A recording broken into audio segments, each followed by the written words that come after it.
Hello again mga ka-OCs! Welcome and welcome back to my channel. So kung bago ka pa lang sa channel na to at naghahanap ka ng mga nag-feature ng mga foreclosed houses under pag-ibig ay nasa tamang channel ka. So click mo na agad yung notifications button and syempre yung subscribe button para updated ka sa mga future videos na upload ko pa in the future. If ever nga pala na may questions ka, requests, or suggestions, just comment down below at araw-araw ako nagbabasa ng inyong mga comments at araw-araw ko rin sinasagot yung mga comments nyo. Also, if super urgent nga pala ng inyong question, pwede nyo akong i-message sa aking Facebook page here, lalagay ko dito. And also, pwede rin lalagay ko siya sa descriptions box. Ang pupuntahan nating property ngayon is located siya sa isang prime location. So, anong ibig sabihin ng prime location? Ano siya, malapit siya sa lahat. 15 minutes away from the SM. Actually, 10 nga lang nung minotor namin. And malapit siya sa mga subdivisions, pang iba, tulad ng Tiffany Village. Also, malapit din siya sa mga pagawaan yung mga trabahuhan, like yung Carmel Ray, yung Yazaki, lahat talaga na daanan namin. And lastly, malapit siya sa mga schools tulad ng National University, Laguna Polytechnic University, ayan. Sobrang lapit niya sa mga yon. And may last pa pala, last na talaga to. Super lapit niya rin sa SLEX if ever na working kayo sa Manila and may kotse kayo. Kayang-kaya niyong bumiyahe pa Manila in just 1 hour, 1 to 2 hours, ganun. Ano pa ba?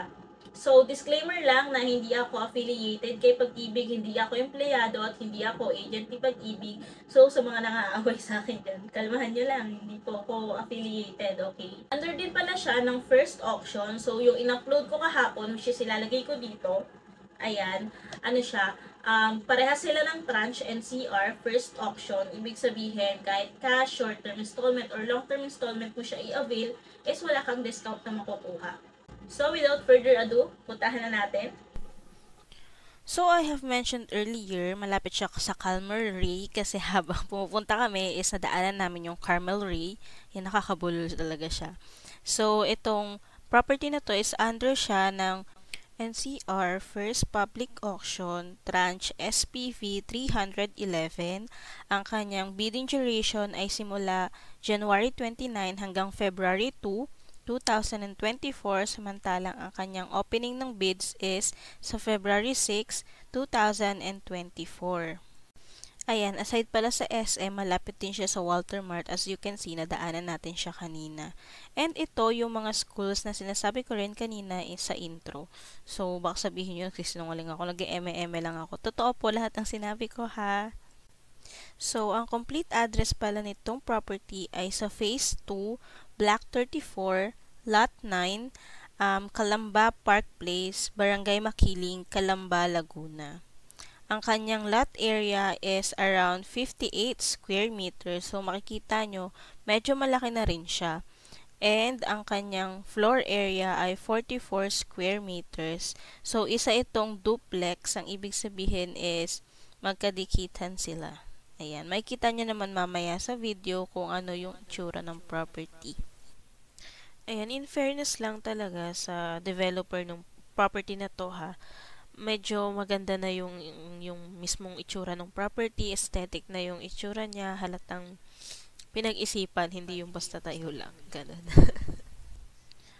Also, ang property na ito pala is unoccupied, ibig sabihin, wala ng tao and hindi ka na mahihirapan na magpaalis pa. So, ayan, nandito na tayo. Liliko lang tayo pa kanan. Ayan, Calamba Park Place by Axia. So, kung makikita nyo, yung daan papunta is medyo magulo. Pero, kung makikita nyo, yung daan sa mismo Calamba Park Place is sobrang ganda. Gated yung subdivision. Ayan. And katabi siya ng Tiffany Village. Ayan. So, kung makikita nyo, sobrang ganda nung subdivision kasi parang super exclusive niya. Ayan. So, katulad ng sinabi ko kanina, ang ganda ng pagkakagawa ng mga bahay. Ayan, makikita nyo naman, 'di ba? Super aesthetic na, super akala mo pinagawa sa architect. Pero oo naman, pinagawa sa architect. Pero ayan, makikita nyo, sobrang gaganda ng mga bahay. Kumbaga, yayamanin feels siya. Ganun. Kapag ka dito ka nakatira, alam mo super yaman mo. Mga ganon.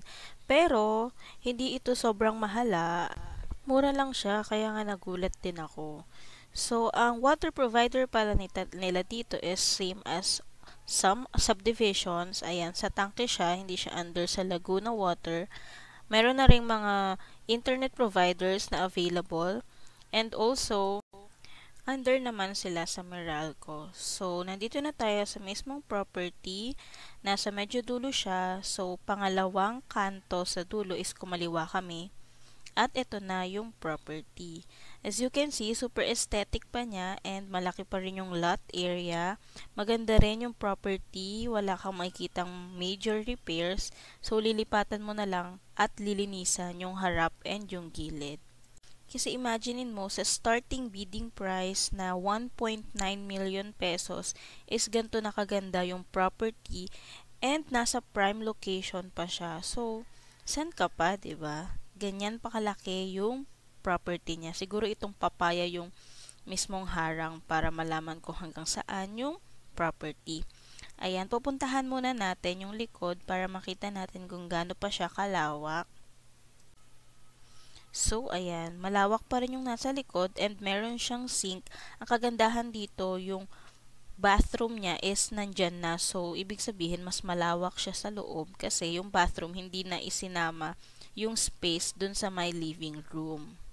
Ayan, o diba? Makikita nyo, super ganda pa talaga ng property and wala pa talagang kailangan na major repairs. So, lilipatan mo na lang talaga. Sa halagang 1.9 million guys, hindi na kayo lugi dito.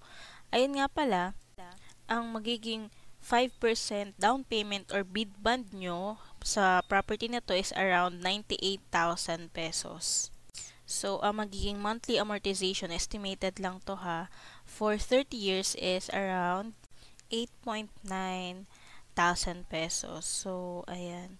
Hindi ka nalugi doon. Buhay ka na doon, Mi. Ang ganda na ng bahay, oh. Super aesthetic and super ganda na. So, ito yung loob. As you can see, mas malawak siya compared sa iba kasi hindi na isinama yung bathroom sa mismong living room. Ayan. Ang ano niya is bare finish. Kailangan nyo na lang pinturahan and all. Pero kayang-kaya ng lipatan. Ayan. O, diba? So, if ever na interested ka sa property na to, is ilalagay ko dito yung full details. Ayan, di ba may pabato-bato pa siya? Ayan. Ayun, ilalagay ko dito yung full details. I-post nyo na lang kung interested kayo sa property na ito. Again, if may mga questions, requests, or suggestions kayo, just comment down below at nagsasagot ako ng inyong mga comments araw-araw. Ayan. So, that's it mga ka-houses. I hope na nag-enjoy kayo at kung ako sa inyo, piprint ko na agad yung offer to bid form at pupunta na agad ako sa galleria para ipasa to. Kasi super sulit na talaga nito sa halagang 1.9 million. If ever nga pala na hindi kayo masyadong maalam at kailangan nyo ng help sa pag-fill out ng offer to bid form, is ilalagay ko dito sa taas yung link para matulungan kayo sa pag-fill out. Sana natulungan ko kayo, no? And if yes, like nyo naman tong video, click the subscribe button and the notifications button para mas marami pa rin akong matulungan na naghahanap ng mga foreclosed houses under Pag-ibig.